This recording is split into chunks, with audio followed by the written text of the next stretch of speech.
Sanibonani, welcome back to my channel guys, and welcome back to yet another video. Ngiyabonga kakhulu for tuning in. Wakhohlwa ke ukuthi subscribe, like, share into ikanjalo ezibalekile. You guys, when you're watching a video, please kindly like. Thank you so much for clicking to Mkosi Nophilile. Ngiyabonga kakhulu for uthando lwenu. Ungakhohlwa nokuthi ama-ads mayifika wayekadlala ungaskip. Nakho lokho kuyasiza kakhulu guys esikhula siyi-channel ukulike, ukusubscribe, ufake nebell on yakho ukwenza njalo mangi-upload, and then you are notified nokuthi ke weke ke lawo ma-ads adlala. Izona zinto ezibalekile kakhulu you guys. Awucharge lutho, it is absolutely free. Please just do that for me so that we can grow as a channel. Ngiyabonga kakhulu. So ke an update ke bafethu when it comes to ubaba uSolemoholo. Remember ke sakhuluma ukuthi ubaba wagula lapha neseBotswana, performa kama gigs wakhe seBotswana ukuthi wathi emva kokuthi aperform intambama sebeyolala ubaba ke wagula, bathi wacollapse ke masebesho you guys, basebemthathele mphuthumisele esibhedlela saseBotswana ayekuso sazizwe izindaba ukuthi usesibhedlela saseBotswana kuphi uyagula ke you guys after i-performance yakhe. After that kwezi update ukuthi cha esebemtransferile ke from isibhedlela saseBotswana to esase South Africa, usebuyile ekhaya and then uyagula ku ICU. Kwakhulunywa ke laphana ngento emhlasele ngathi kwathiwa i-brain tumor, something like that, kwathiwa i-brain stroke, into ikanjalo nje you guys. Affectekile ke lapha baba ngasenhloko mabesho you guys, ngoba into ezinokwenza nebrain, the multiple organ failures you guys eziphethe ubaba ke. So mbona ke lapha there's an update and kwakushiwo ukuthi lokho ku ICU into ekanjalo ke, but isimo sakhe asichange ke mambona story esibhalwe lapha ngoTheo Nyabakazi Moja lezinto, but ke Solemoholo remains in a critical condition. Isimo sakhe asichange, basebekhuluma futhi nangebill yasesibhedlela kuthiwa gospel singers medical bill piles up, kuthi iyanyuka ki bail lapha idlalela khona lapha ko 700,000 rands. Isona story ngisibona ke you guys ngithi ngine update because ngangireportile ukuthi nangubaba ukuthi uphathekile uyagula kucela imthandazo, ifamily icela imthandazo nezandla ezingasiza financially as well, umkhuleko and also financial help you guys ukuze ke ubaba athola usizo kwenza ama operations and whatever, the brain operation ke kusakhala ke ngayo ke medical bill ukuthi iyaphayila kunjena nje kuthi ihleli ku 700,000 rands. Singazi ukuthi sofika ivikeli izayo izobe sishala lapha no 100k bafethi ngoba phela ya kuyabiza lapha nezibhedlela ke you guys. So ke bathe odabeni lolo gospel heavyweight Solemoholo remains in a critical condition after falling ill in Botswana last month. Solomon Mujalifa Molokwane igama lakhe langempela unguSolomon Mujalifa Molokwane was promoting his upcoming album and fell sick in Botswana and was admitted to a hospital in the neighboring country. Now he was then transferred to a South African hospital where doctors diagnosed him with a stroke and multiple organ failures.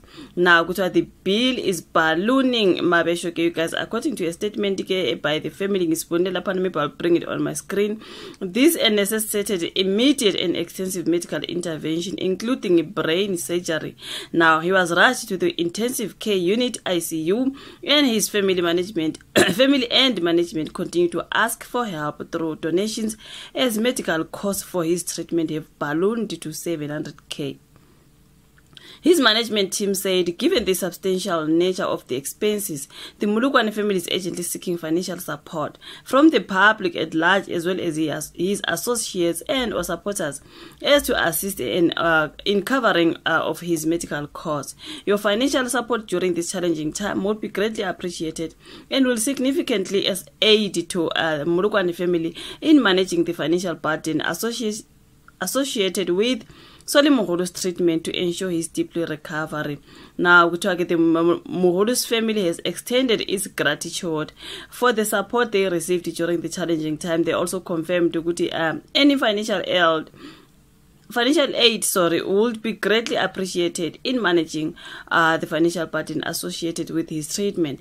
Now, the family said the family would also like to thank the heartwarming messages of faith, well wishes, and also to the medical professionals who are involved in the support and treatment of Baba Solemoholo.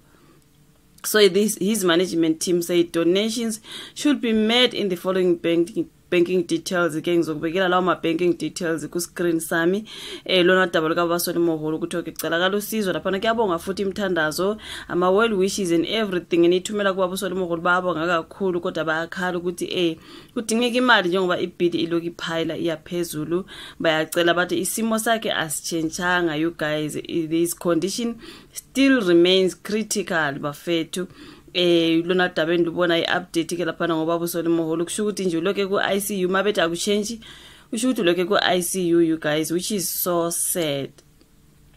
No improvement no nothing ngapha ibill yona iyanyuka iyaphezulu njengoba nje bekhuluma ngo700k kumanje cabanga nje kofika iviki elizayo ukuthi izobe ithini leyo bill angazi bafethu kucela usizo lapha ubaba uphathekile kuthiwa no changes at all bayacela kama banking details basinikeze wona lapha ngaphansi ke nami ngizothi ngisize ngokwabeka ku screen kwenza ukuthi makukhona mhlawumbe ngabe ufuna ukusisiza lapha ke ubaba uSolimoholo is a gospel musician, is a Musioni gospel musician. As you see ubaba ufaka amakhaki and all that, those are not khaki from the ZCC but it's just khaki, you know, something like that. Ukazi ubaba kucula ke music wasesiyoni into ikanjalo.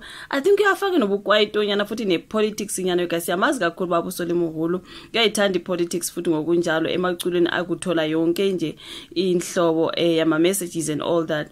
So guys kuthiwa ke uye wagula lapha ngaseBotswana performa nkosi yami after ama performances angazi noma wakhatha noma kwathini mhlambe nalawo ma organs atkhathala whatever you guys, the causes of ukuthi a collapse bamthathe bamsesibhedlela seBotswana ke after that basebemtransfera ngapha ekhaya ke uloke ku ICU mabesho bacela ku usizo umndeni wakamulukwane bathi bayakhala izandla zimfishane bacela usizo bazokwazi ukuthi ke babhadale leyo bill eloki iphayila mihla namalanga iyaphayila.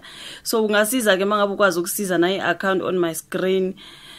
It's so sad you guys ngezimbi ke lezi, the fact that ukuthi kuthiwe he remains like that, the condition remains critical, it's so sad. Indaba ezibuhlungu ke lezi you guys zibuhlungu nje ngempela. Kube kuthiwa kune improvement inyana at least kube siyezwa manje ukuthi no improvement, he's still in that critical condition yet ibill iyanyuka iyaphezulu. Khumbula ukuthi mulele kulwambhedo wasesibhedlela kuma if it's a private hospital yazi ukuthi ibill yona each and every day iyakhuphuka mtakabawo, is not mahala yo kunzima. So yeah man guys bengidini update ke njengoba ngangizile ngestory sika baba uSolimoholo kucelwa usizo laphana nezandla ezingasiza ke ukuze aqhubeke ama operations okumele enziwe esibhedlela akuso. Siyabonga kakhulu ukuthi umameli video ulike usubscribe share ungakhohlwa ile bell on izokusiza ukuthi njalo mangi upload then you'll be notified. Nokulike video kubalekile kanti futhi it's absolutely free, awucharge lutho, you just press like you guys before hamba ngicela ulike video. Mangabe lokungaka subscribe hayibo nkosi yami kusubscribe nako it is absolutely free. Subscribe okwethu nje siyakhula siyishane usisiza nje ukuthi sikhule. Siyabonga kakhulu, thank you so much. Ukuthathe nje njengokuthi uyangivotela into ekanjalo, no charges no nothing, everything is just absolutely free as long as ufikile ekhaya ka YouTube wa press video okuyo uzokwenza ke it is absolutely free. Ungasabi ukulike nokusubscribe nokwenza ezinye izinto, it just helps us grow. Thank you so much sithandazami, sobona futhi kwenye video elandelayo. Bye.